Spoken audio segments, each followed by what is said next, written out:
The air in the private dining room of Ethelgard was worth more than the houses most people live in.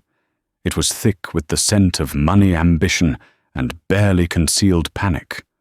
On one side of the mahogany table sat Walter Beaumont, a man whose net worth could alter the GDP of a small nation. Across from him, a deal that represented his entire legacy was slipping through his fingers like sand. The contract was worth billions, but the conversation was priceless, and it was happening in a language none of his hand-picked, six-figure salary executives could understand. His patience had worn thin. It had snapped, and as his empire teetered on the brink of failure, no one noticed the waitress, the invisible girl refilling their water glasses. They had no idea she held the key. Walter Beaumont did not tolerate failure. It was a concept as foreign to him as the lyrical, flowing Italian being spoken across the table. His world was one of concrete figures, hostile takeovers, and market domination. He was a predator in a bespoke Brioni suit, and at 62 he was hunting the biggest prize of his life, Vettori and Figli.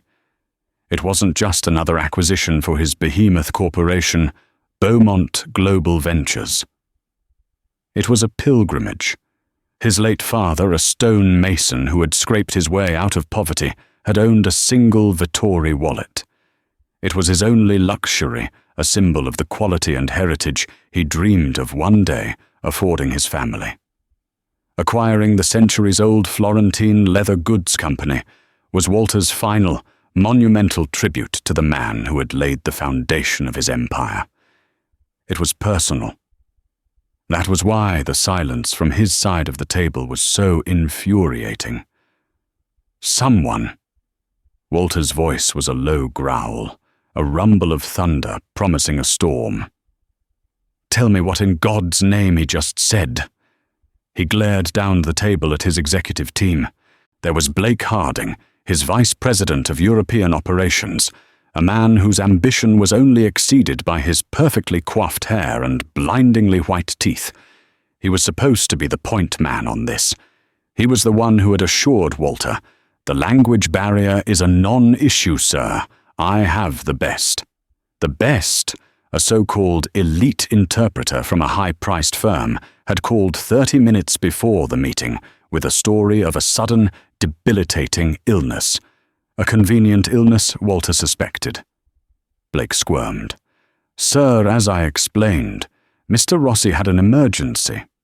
We're trying to use a translation app on the tablet, but it's lagging." Across from them, Signor Alessandro Vettori watched the pathetic display with an expression of polite yet profound disdain. He was a man carved from old-world grace with a neatly trimmed silver beard and eyes that held the wisdom of generations. He had just finished a passionate 3-minute explanation of the Vettori philosophy, a creed passed down from his great-great-grandfather. The app's robotic, toneless voice had managed to translate his heartfelt speech into something that sounded like a poorly written instruction manual. The skin is breath. We do not force. The thread is story. Signor Vettori visibly winced. He took a slow, deliberate sip of his San Pellegrino, the gesture a clear punctuation mark on his disappointment.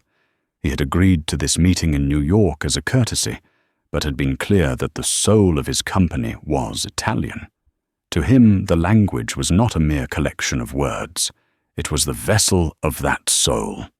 Not bothering to speak it, or at least have the decency to provide a competent human to bridge the gap, was the ultimate insult. Walter's knuckles were white as he gripped the arms of his chair. He could feel the deal his father's legacy evaporating. Millions of dollars spent on logistics, on wooing, on projections and presentations, all about to be undone by a basic communication failure. "Blake, you had one primary job here," Walter hissed, his voice dangerously quiet. "One. And you're telling me our entire $9 billion play hinges on a malfunctioning app? I'm sorry, sir." It was unforeseen. Blake stammered, his confident facade cracking under the pressure. As the executives fumbled with the tablet, their frantic whispers filling the void, a young woman moved silently around the periphery of the room. Her name was Nina Reyes. Her uniform, a simple black dress with a crisp white apron, was designed to make her blend in, to be a functional part of the scenery. She moved with an efficiency that made her almost invisible, refilling water glasses, clearing a bread plate, her expression neutral, her eyes downcast. But she wasn't just hearing the sounds in the room. She was understanding them. Every word. She heard Walter Beaumont's clipped, furious English. She heard Blake Harding's pathetic excuses. And she heard Signor Vittori's beautiful, nuanced Florentine dialect. He wasn't just talking about leather and thread. He was speaking of la concia al vegetale, the ancient art of vegetable tanning. He was quoting a line from Dante about craftsmanship. He spoke of his grandfather's hands, calloused and knowing, and the promise he made at his deathbed to never let the Vittori name stand for anything less than perfection. Nina's heart ached. The clumsy app wasn't just mistranslating, it was butchering a legacy. It was committing a sin against history. Her own history. Her hand trembled slightly as she reached for Walter Beaumont's water glass. Her mind was a whirlwind. This was none of her business. She was a waitress at Ethelgard, a job she'd taken to pay off crushing debts and stay anonymous. Getting involved would be a catastrophic breach of protocol. She could be fired on the spot. She had learned the hard way to keep her head down, to never show her cards. Signor Vittori sighed a sound of finality. He placed his napkin on the table and pushed his chair back slightly. In perfect, heavily accented English, he said, "Mr. Beaumont, I believe this is not to be. You do not understand what I am offering, and I do not think a machine can explain it." He was leaving. Walter's face went pale, then flushed a deep, alarming red. The deal was dead. Panic flared in Nina's chest, hot and sharp. It wasn't just about the deal. It was about the disrespect to the language, to the culture, to the memory of the person who had taught her to love that language more than anything. Without thinking, without allowing her fear to veto her instinct, she took a step forward. The sound of her shoe on the polished floor seemed to echo like a gunshot in the silent room. Every head turned. Walter Beaumont's eyes narrowed a look of pure fury on his face that a menial staff member would dare to interrupt. Nina's voice was quiet, barely a whisper, but it cut through the tension like a razor. And it was in perfect formal Italian. "Signor Vittori, per favore mi scusi per l'interruzione. Quello che credo il signor Beaumont voglia dire è che il rispetto per la sua eredità è la ragione per cui siamo qui. È il fondamento della sua offerta, non un ripensamento. Mr. Vittori, please forgive the interruption. What I believe Mr. Beaumont means to say is that respect for your legacy is the very reason we are here. It is the foundation of his offer, not an afterthought." Silence. Absolute, stunned, deafening silence. Blake Harding's jaw was literally hanging open. Signor Vittori, who had been halfway out of his chair, slowly sank back down, his eyes wide with astonishment. Walter Beaumont stared at the waitress. He didn't understand the words she had spoken, but he understood the effect they had. He saw the shift in Vittori's posture, the flicker of interest that replaced the cold dismissal in his eyes. He looked at this young woman, this complete unknown, and for the first time that day, a sliver of something other than rage entered his mind, utter, unadulterated shock. The air in the room had been rarefied before. Now it was so thin, Nina felt she might pass out. Every eye was locked on her. The collective gaze of men who controlled billions of dollars of capital was a physical weight. Walter Beaumont's stare was the heaviest, a palpable force of disbelief and nascent fury.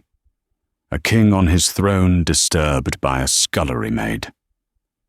Nina's heart hammered against her ribs. What had she done? Her training, her very survival for the past 3 years, depended on invisibility. She was a ghost who filled glasses and cleared plates. Now she was the center of a vortex she had created with a single, impulsive sentence. Signor Vettori leaned forward, his initial shock melting into intense curiosity. He peered at her over his half-moon glasses, his head tilted. "Signorina," he said, his Italian rolling off his tongue like music, "lei parla la mia lingua. Non solo, ma la parla come uno di Firenze. Com'è possibile, miss, you speak my language? Not only that, but you speak it like a native of Florence. How is this possible?" Nina's mind raced. She had to choose her next words with the precision of a surgeon. She couldn't reveal too much. She couldn't sound presumptuous. She had to be respectful, but firm. She had to justify her unprecedented breach of etiquette. She kept her eyes on Vettori, a strategic choice. To look at Beaumont or his fuming executives would be to acknowledge her transgression within their hierarchy.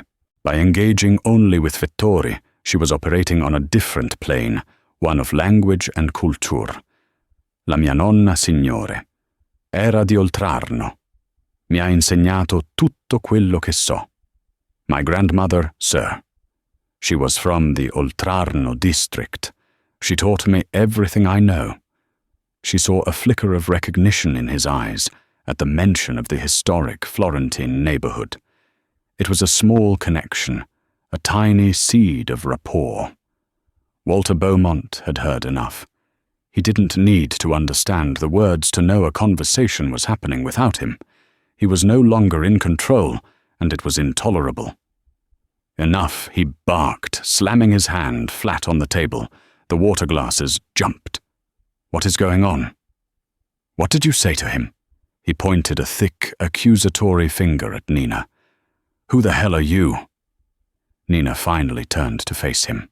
Her fear was still there, a cold knot in her stomach, but it was being overridden by a strange, long-dormant confidence.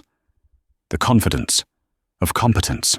In this room at this moment, she possessed a skill that made her more valuable than anyone else, and she knew it.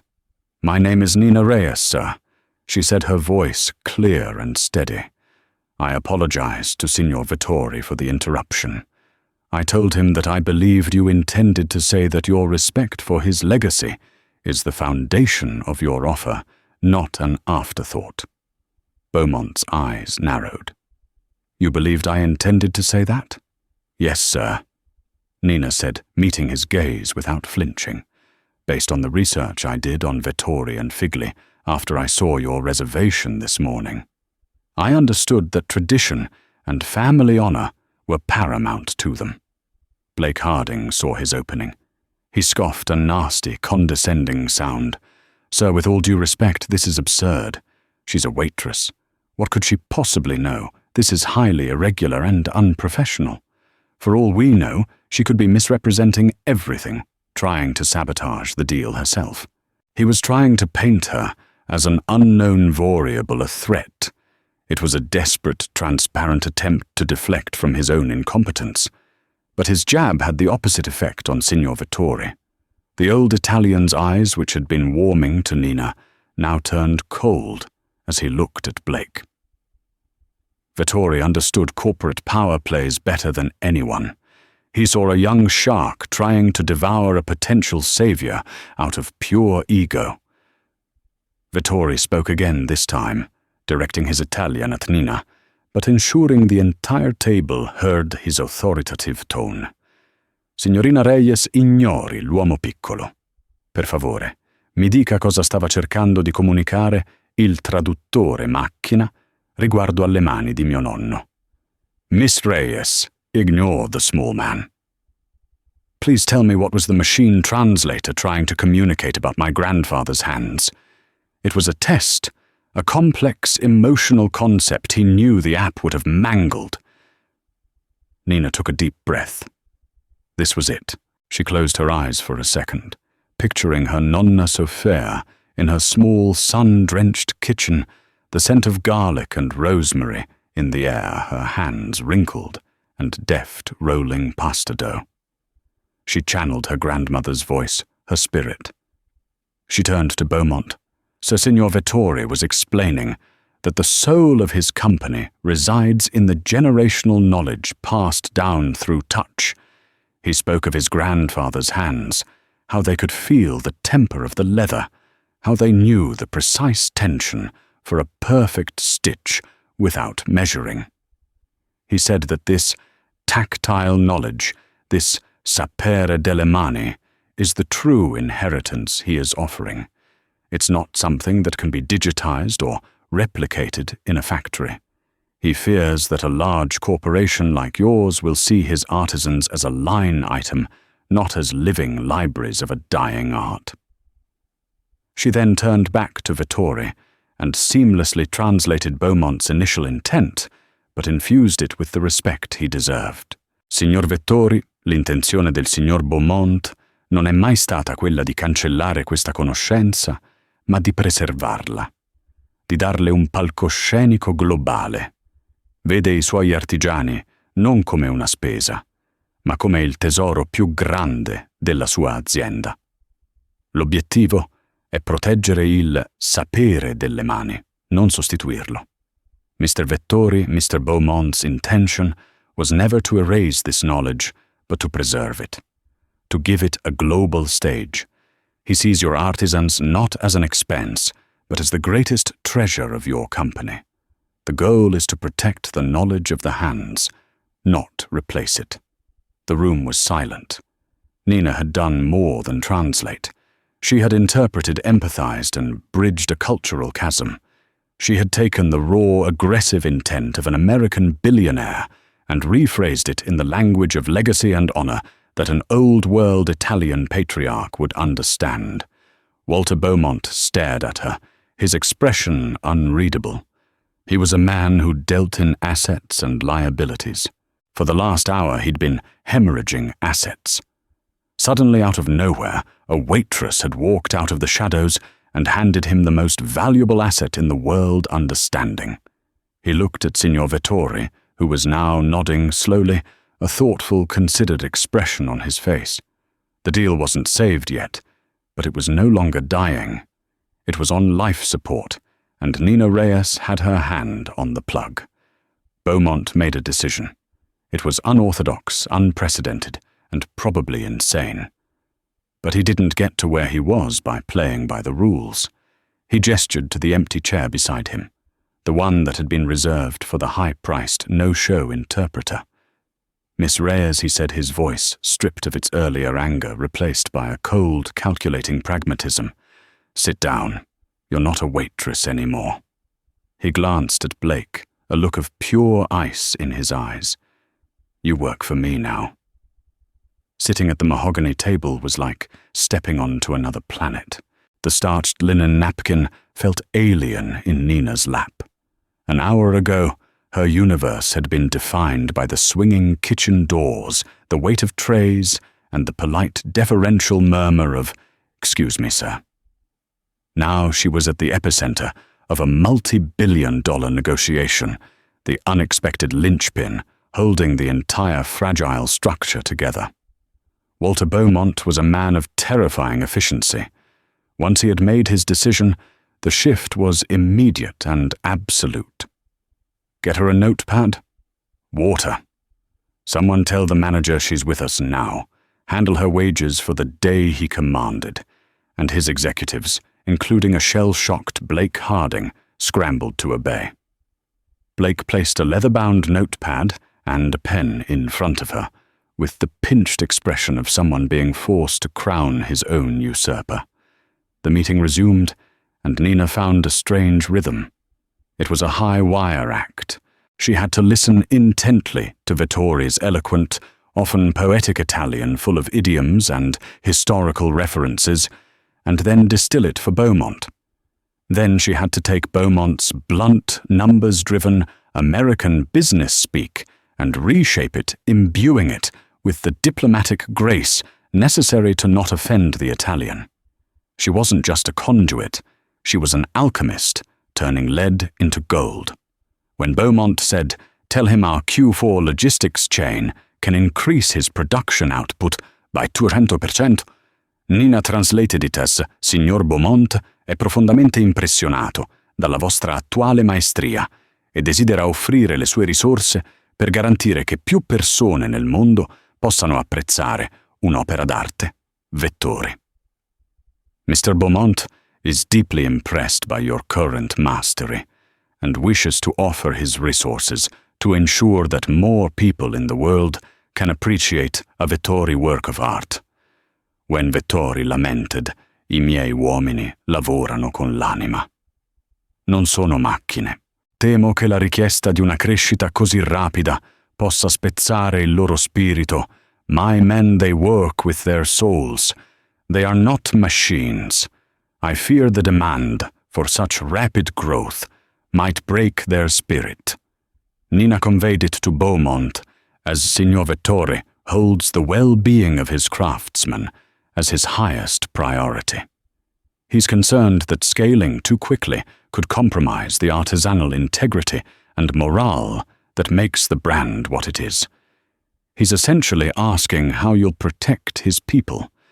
With every successful exchange, a layer of Nina's self-imposed obscurity peeled away.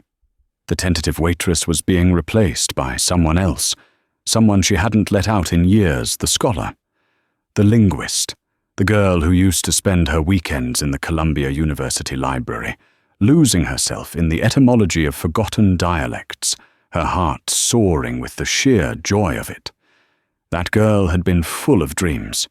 She had been on the fast track to a PhD, a rising star in the linguistics department, her dissertation on the evolution of regional Italian dialects already earning praise from her professors.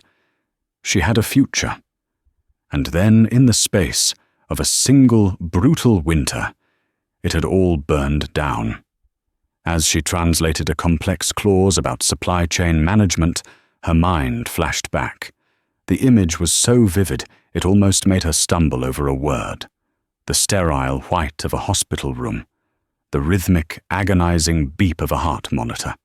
Her nonna Sophia, her vibrant, laughing grandmother, suddenly frail and small in the bed, her breath a shallow whisper. The doctors had been blunt, an aggressive, fast-moving cancer. The treatments would be experimental, expensive, and not covered by her meager insurance. Nina hadn't hesitated. She dropped out of Columbia, forfeiting her scholarship. She cashed out the small college fund her parents had left her. She took on 2, then 3 jobs, pouring every dollar into the astronomical medical bills. The work was grueling, soul-crushing. She went from debating Romance language-verb conjugations to scrubbing floors and carrying trays. Her nonna had been her entire world. Sophia Reyes, born Sophia Rossi, in a small lane in Florence's Oltrarno district, had filled Nina's childhood with stories of the old country, with the scent of simmering sugo, and with the beautiful lyrical language she insisted Nina learn. È la tua eredità, tesoro mio, she would say. È più preziosa dell'oro. It is your heritage, my treasure. It is more precious than gold. The treatments failed. Nonna Sophia passed away, leaving Nina not only heartbroken, but also buried under a mountain of debt that was as suffocating as her grief. The shame had been immense. She felt like a failure. The promising scholar was gone, replaced by a debtor working dead-end jobs. She told no one of her past. She cut off her old college friends. Anonymity was her shield. Ethelgard, with its wealthy transient clientele, was the perfect place to hide. No one looked twice at the waitress. A sharp kick to her ankle under the table jolted her back to the present. She looked up. It was Blake Harding. He had a venomous smile on his face. Beaumont was asking a question. What's his position on the board composition? Nina had missed it. For a terrifying second, her mind was blank. The panic was cold and sharp, Blake's smile widened. He was enjoying this waiting for her to fail. But the ghost of Oltrarno was there. Nonna Sofia's voice whispered in her memory. Concentrati, Nina. Ascolta con il cuore. Focus, Nina. Listen with your heart. She quickly scanned her memory of the last few sentences Vittori had spoken. The context came rushing back.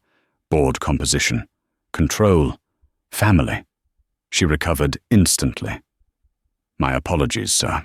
Signor Vittori is suggesting a board structure that would guarantee a Vittori family member or a designate approved by the family holds a permanent seat with veto power over any changes to manufacturing processes.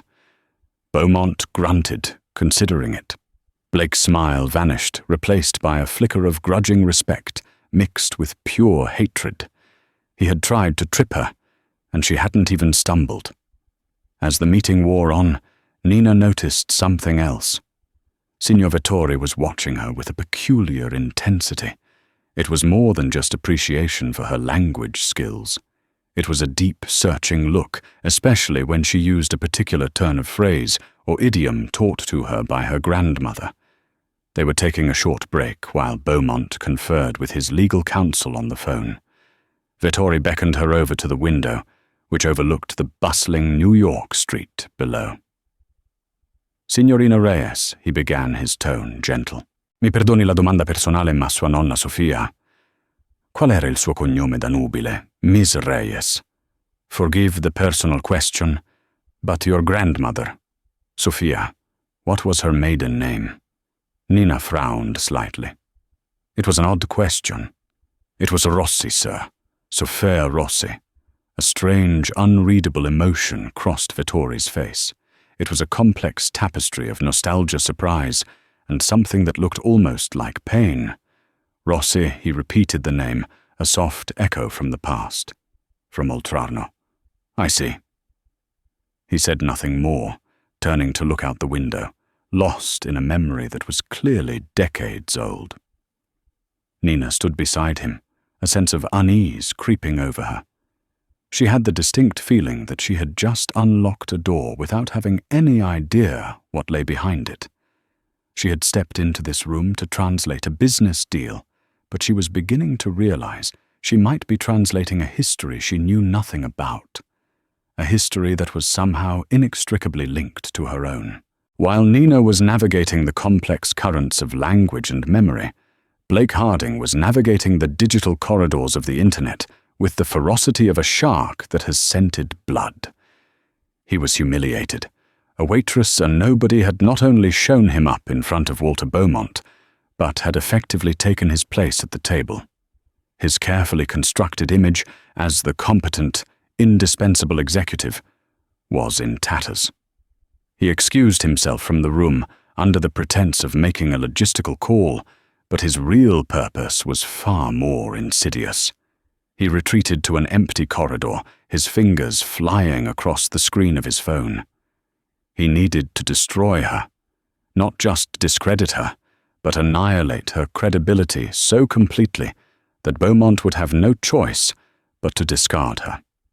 His first search was simple: Nina Reyes, New York City.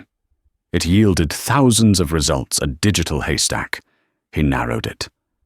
Nina Reyes, Columbia University. Bingo.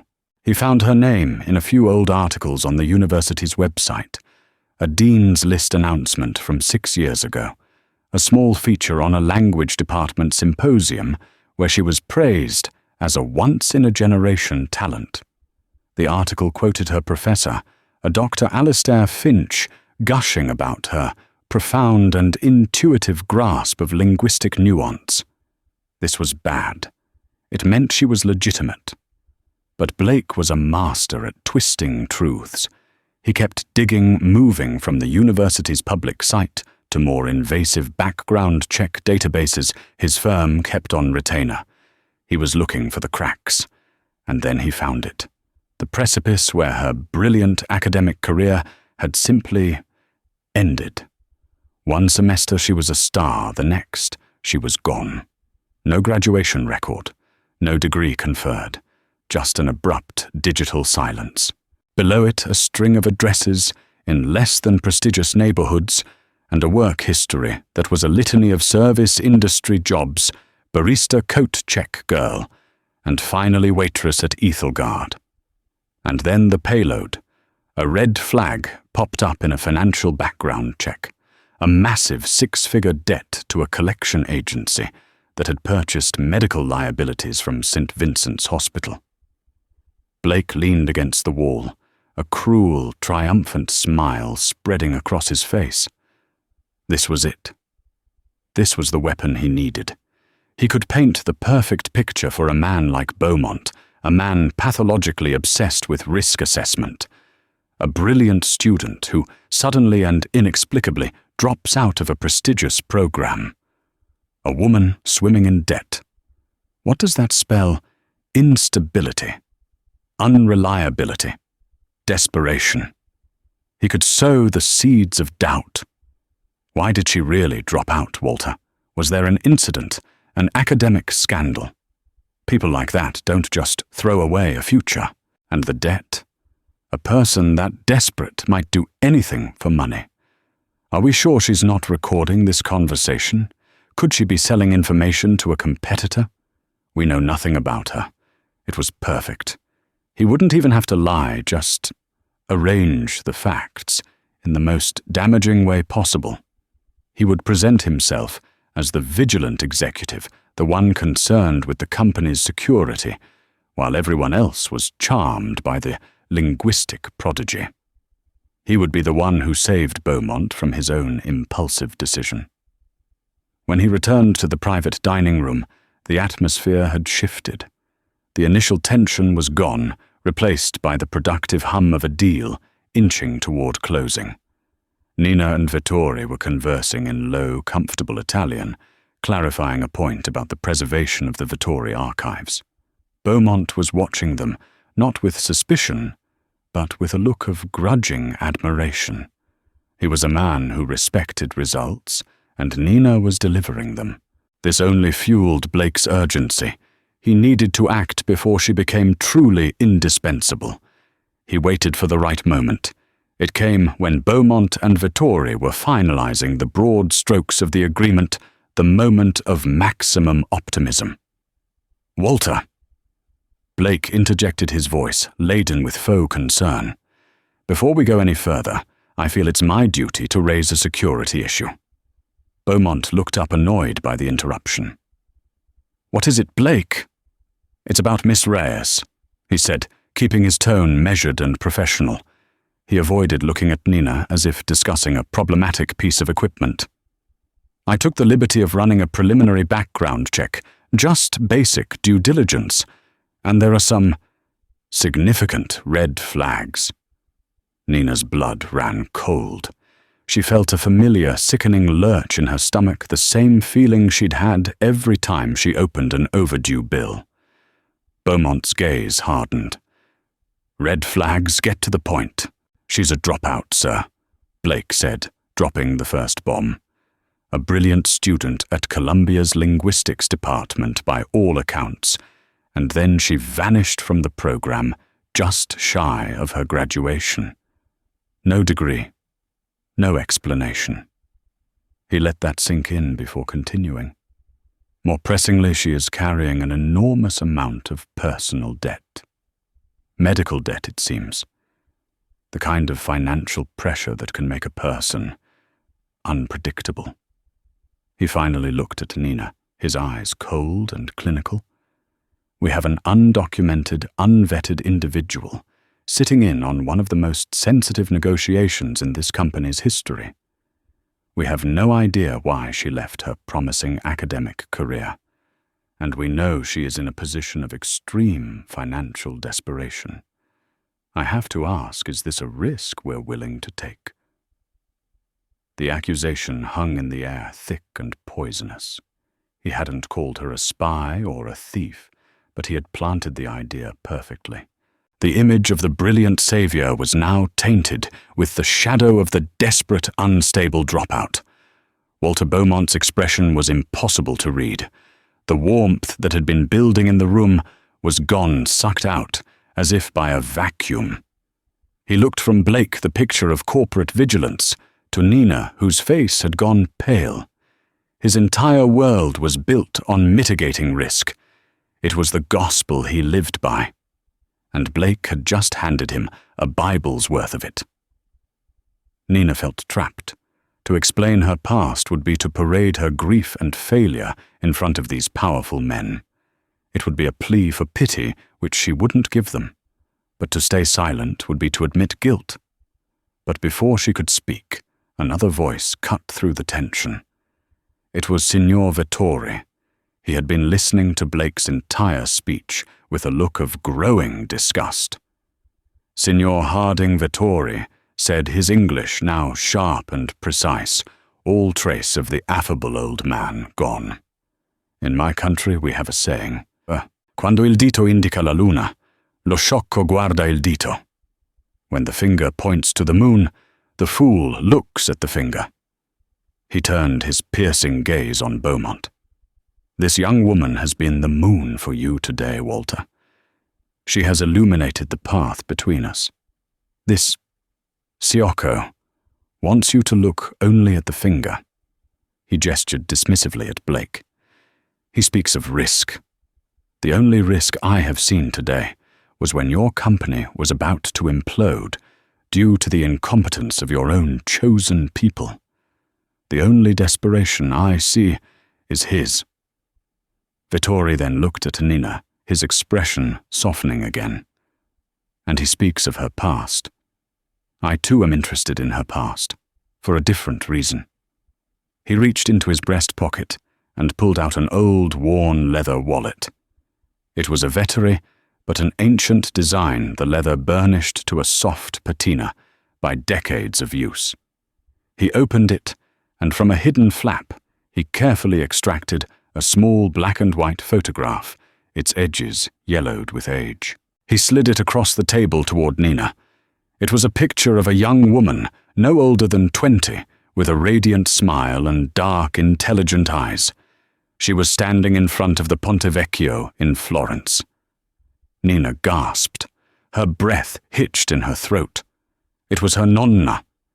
It was Sophia Rossi, years before she became Sophia Reyes, decades before she would fill a little girl's head with stories of a home she would never see again. I believe Signor Vettori said, his voice thick with an emotion that spanned a lifetime, that before we discuss this young lady's financial history, you should know that her grandmother was the first woman I ever loved. The silence that fell over the room was of a different quality now. It was no longer the silence of tension or shock, but of reverence, as if the ghosts of the past had quietly entered and taken seats at the table. Blake Harding's meticulously constructed accusations crumbled into dust, exposed as petty and hollow in the face of a revelation that transcended balance sheets and background checks. Walter Beaumont stared at the photograph, then at Vettori, then at Nina. His shrewd, analytical mind, accustomed to processing data points and market trends, struggled to compute this new, profoundly human variable. Corporate espionage, financial desperation, those were risks he understood. A long-lost love story connecting his impromptu translator to the man he was trying to win over. That wasn't in any business school textbook. Nina couldn't take her eyes off the photo. Her nonna. So young, so full of life. It was the smile of a girl who had no idea of the life that awaited her, across an ocean of the love and heartbreak of the granddaughter who would one day be sitting in this very room. Her eyes, Vettori said softly, more to himself than to anyone else. You have her eyes. He then began to speak, not in the formal Italian of a business negotiation, but in the softer, more intimate cadence of a story told from the heart. Nina found herself translating not just his words, but the weight of his memories. Sophia Rossi was my neighbor, Vettori began, and Nina relayed his story to the stunned room. Our families lived in the same cluster of apartments in Oltrarno. Her father was a bookbinder, mine a leather craftsman. We grew up together. In the summer, we would sneak tastes of gelato from the vendor on the corner. In the winter, we would huddle by the same fire for warmth. He looked at the photograph again, a wistful smile gracing his lips. She was brilliant, fierce. She wanted to see the world beyond our little street. I was a simple boy. All I wanted was to learn my father's trade and to marry Sophia Rossi. I gave her that wallet, the first one I ever made with my own 2 hands. I told her to keep it with her until I could make her a better one. His smile faded. But the world had other plans. Her family had relatives in America who offered them a new life after the war. It was an opportunity they could not refuse. She promised she would write. And she did for a time. But letters get lost. Life gets in the way. I took over my father's business. I married a good woman, had a family. But I never threw away her picture. He looked directly at Nina, his eyes shining with unshed tears. When you spoke, I heard her. Not just the accent, but the spirit. The fire. I asked your name, and when you said Rossi, my heart knew. I had to be sure. Nina felt her own eyes welling up. Her grandmother had spoken of a boy from her childhood, a sweet boy named Alessandro, but had always brushed it off as a simple memory. She never spoke of love, never hinted at the depth of the connection Vittori was now revealing. It was a part of her grandmother's life that had been lost to time, a story that had died with her, and now here it was resurrected in a New York skyscraper. Walter Beaumont cleared his throat, the sound unusually gruff. He was a man who prided himself on his emotional detachment, but even he was moved. He looked at Blake Harding, and if a look could incinerate Blake, would have been a pile of expensive ash. The sheer monumental smallness of Blake's maneuver was now laid bare. He had tried to use a woman's pain and hardship as a weapon, only to have it revealed as a badge of honor, a chapter in a story far grander than he could comprehend. My grandmother. Nina's voice was thick with emotion as she translated for herself. She gave up everything for me. When I was at Columbia, she was my biggest supporter. She was so proud. When she got sick, there was no choice. Her life, her comfort, it was more important than any degree, any career. The debt, it is the cost of the extra year I got with her. I would pay it 1,000 times over. She finally looked at Blake not with anger, but with a sort of weary pity. You see debt and instability. I see the price of love. I'm sorry you can't tell the difference. That was the final blow. Blake Harding, the slick corporate operator, visibly deflated. He had no response. There was no corporate jargon, no clever deflection that could counter the raw, simple power of the truth. He had played his hand and lost the entire casino. Walter Beaumont made a gesture to one of his security men standing discreetly by the door. The man stepped forward. Blake Beaumont's voice was chillingly calm. Clear out your desk. Have security escort you from the building. Your severance will be 0. Consider this your resignation effective immediately. Sir Walter, please. Blake stammered, his face ashen. It was a judgment call. I was trying to protect the company. You tried to poison the well because your ego was bruised. Beaumont cut him off coldly. You didn't try to solve a problem. You tried to create one. You are everything I despise in an executive. Get out of my sight. Blake stumbled to his feet, gathered his tablet, and was escorted from the room without another word, a ghost of ambition banished from the feast. In the ensuing silence, Vittori slid the photograph back across the table to Nina. Please, he said. Keep it. It belongs with her family now. Nina took the picture of her young grandmother, her fingers trembling. A piece of her past, a story she never knew, had just been returned to her. The dynamic in the room was irrevocably changed. This was no longer a transaction. It had become a reunion, a closing of a circle that had been opened half a century ago on a cobblestone street in Florence. Vittori looked at Walter Beaumont, a genuine warmth now in his eyes.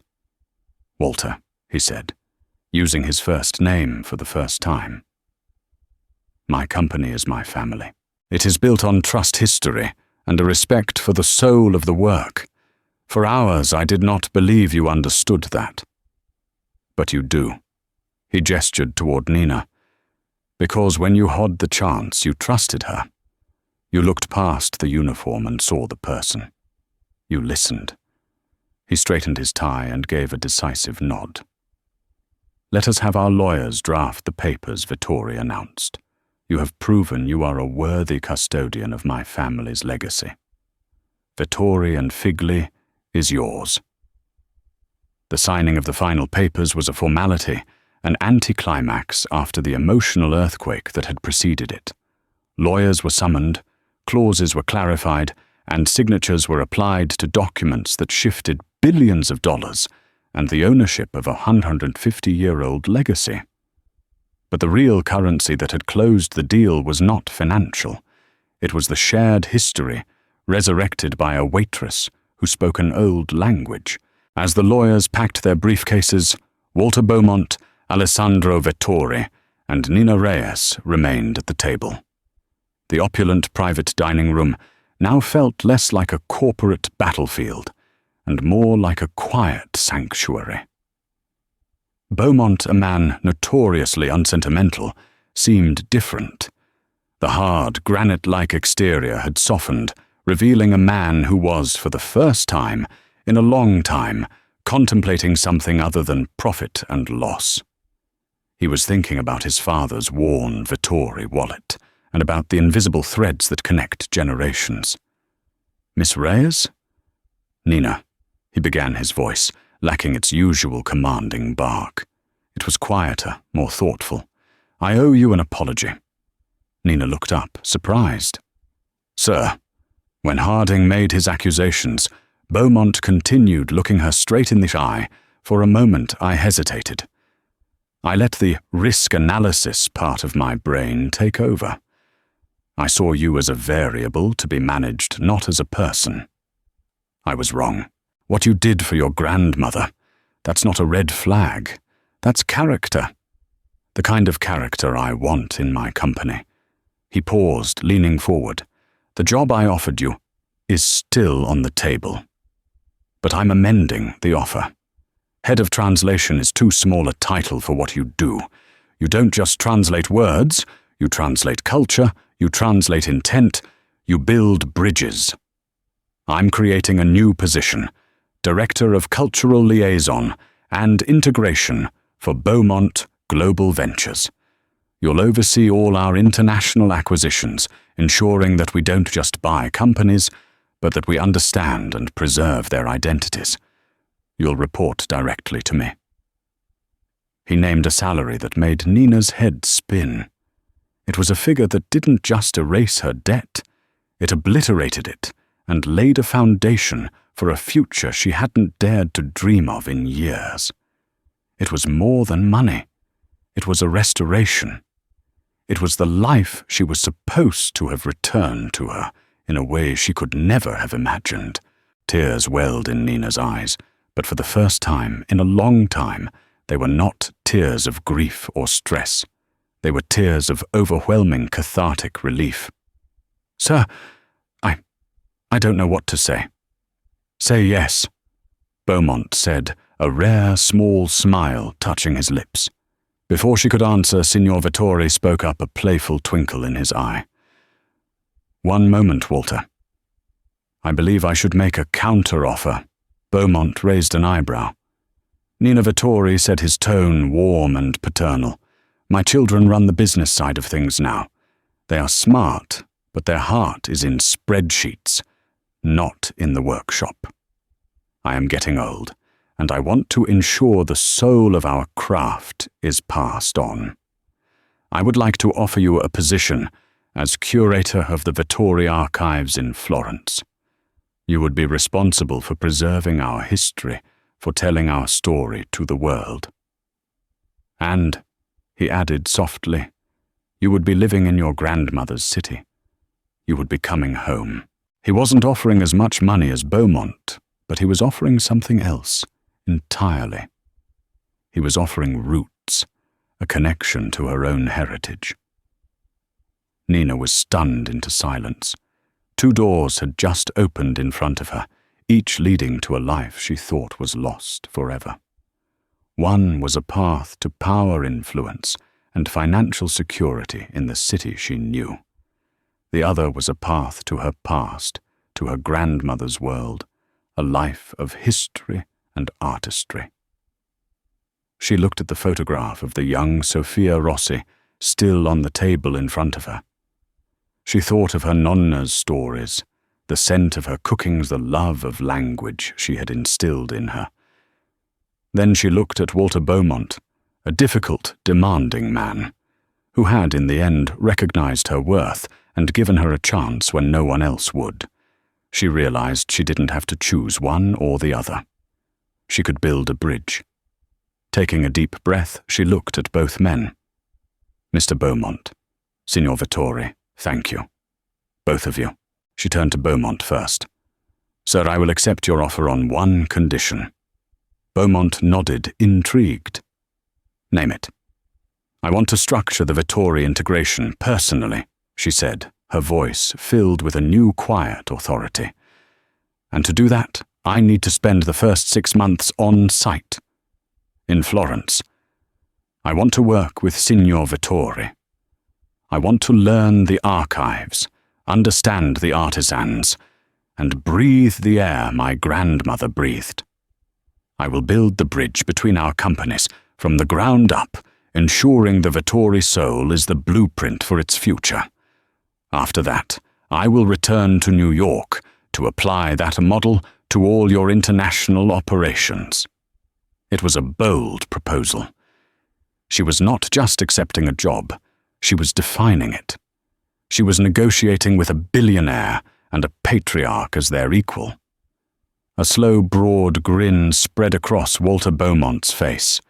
It was a look of pure, unadulterated approval.